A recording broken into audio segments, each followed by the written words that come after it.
What's up, guys? JP back at you once again, bringing you guys day number 1 in my 10th annual 31 Days of Horror.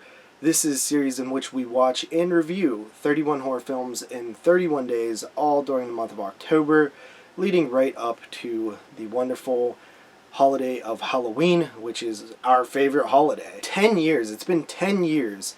Since this is day number 1, let's just say that. It's 10 years since I sat in front of a webcam looking all goofy trying to review horror films, and a lot has happened in 10 years. I've gotten 10 years older, obviously. My collection has probably literally gotten over 10 times as big, for sure, which is just insane looking around at all the stuff that I have now. It's just nuts. Anyway, so this year we are doing a theme, and I put out an announcement video talking about what I wanted to do. You guys seem pretty happy with what I had in mind, so that's what we're going to do. And starting with day number 1, for the next 5 days, we're going to look at Arrow Video. And I just picked a few Arrow releases that I haven't watched yet or that have been sealed on the shelf, and decided to crack them open and get them watched. So for the first of 6 companies, we got Arrow Video. And to just sort of talk about Arrow for a second, I remember seeing Arrow titles over 10 years ago when they were only in the UK. And I remember seeing that they looked cool, but I had no idea what they were. This is when I first got on YouTube and first started collecting, and they just seemed like out of my price range and just not something I was super interested in. But after Scream Factory came around, then we saw Arrow make a US based releasing company as well, so you started getting Arrow US releases, and I actually got on their screener list early on for 22 Shots and was able to actually get a lot of early Arrow titles for review and things like that. And then I eventually started buying them and things like that, and now I have a pretty decent Arrow collection. It's definitely not my biggest, but I have a good bit of titles. I like Arrow a lot. I'm not super crazy about a lot of, like, some of their artwork choices. I think they've gotten better and then they kind of get worse and better. There's some good here and there, but Arrow's a great company. You always expect top quality transfers and special features and things like that. Definitely one of the best companies. I feel like the last maybe year or two they haven't been doing the best work, but I feel like this past year the stuff they've been putting out and the things they've been announcing has been really good again. So I think they're making a huge comeback in terms of my favorite companies. So anyway, love Arrow Video. Let's get into the very first film that I chose, and that is Dario Argento's The Bird with the Crystal Plumage from the year 1970. This is the Arrow 4K release, and I gotta say, I actually really dig this cover. I have the other Bird with the Crystal Plumage release that they put out.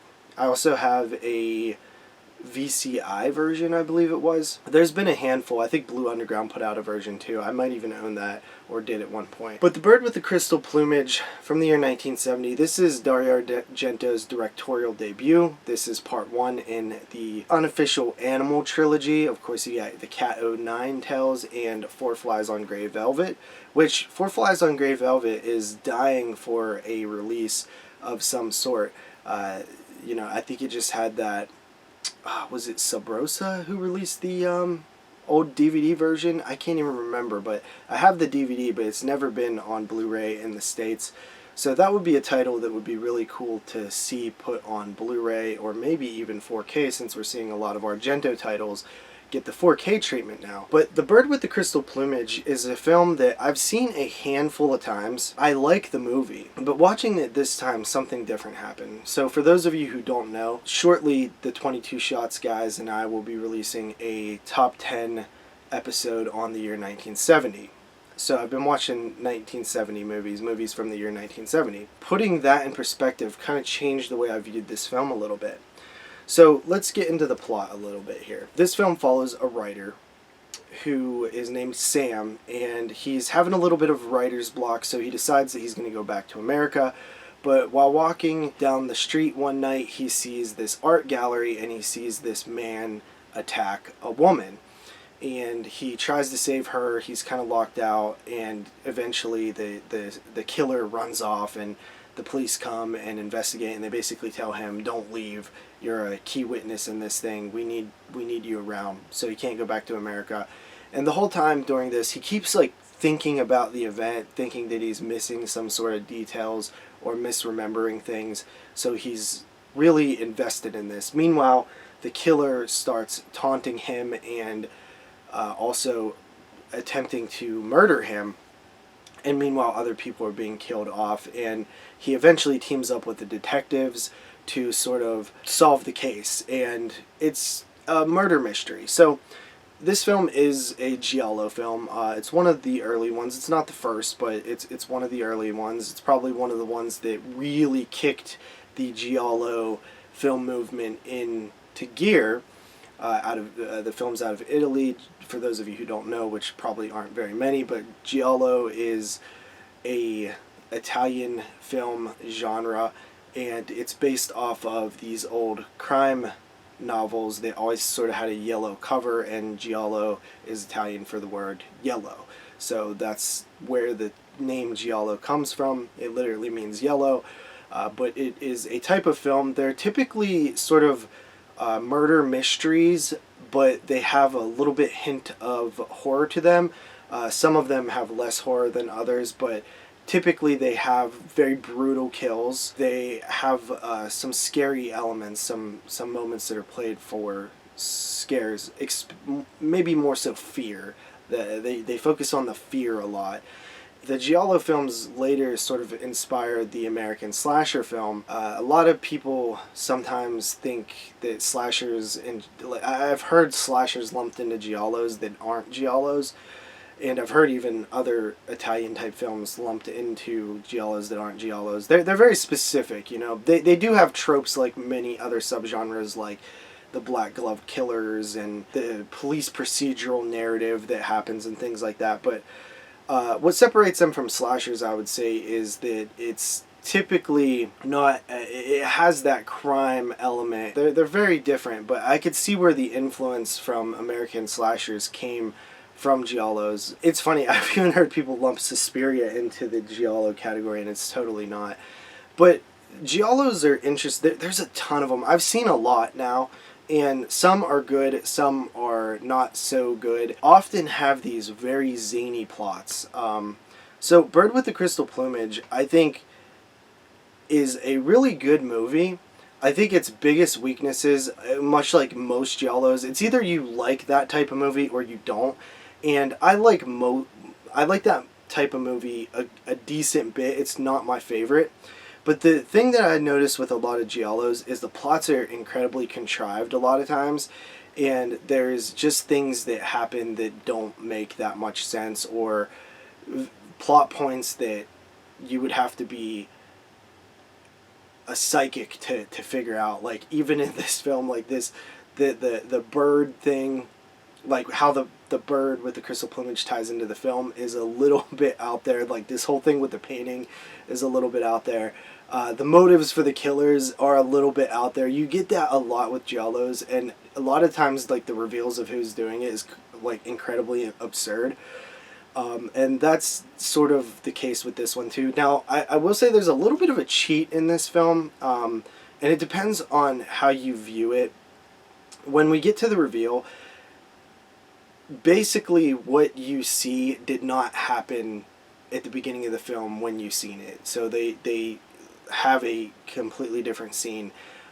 People who have seen it knows what I'm talking about. But you can maybe say that's a cheat, or you could say that, you know, because it's based on memory and stuff like that, it might not be a cheat. It all depends on, are we seeing what the character's seeing, or are we like a third eye viewing what's happening? Is this a POV thing, or is it from the character's perspective, or is it from the audience perspective? You know what I mean?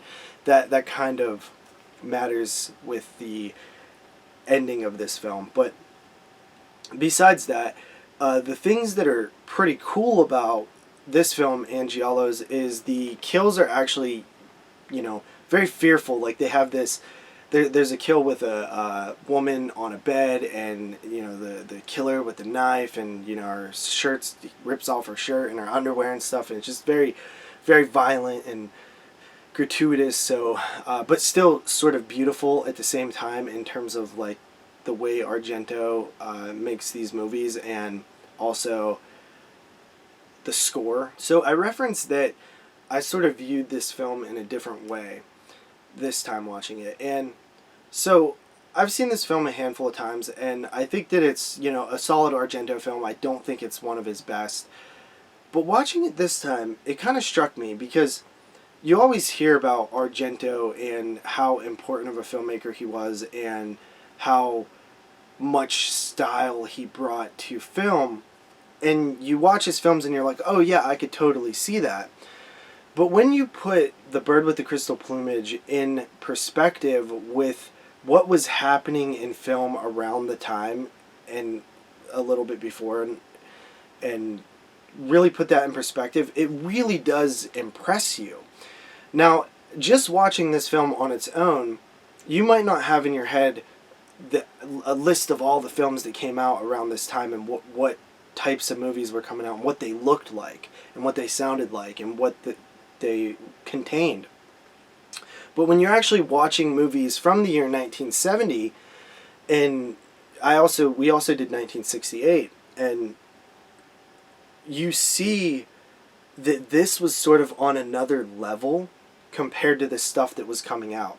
And it's easy to forget that if you're just watching it in general. But when you're actually looking at the films that came out during this time, and you see, okay, that one, The Bird with the Crystal Plumage, is a little bit different. Like, there's some new techniques here. There's new stuff that I haven't seen in these other films. There's more style.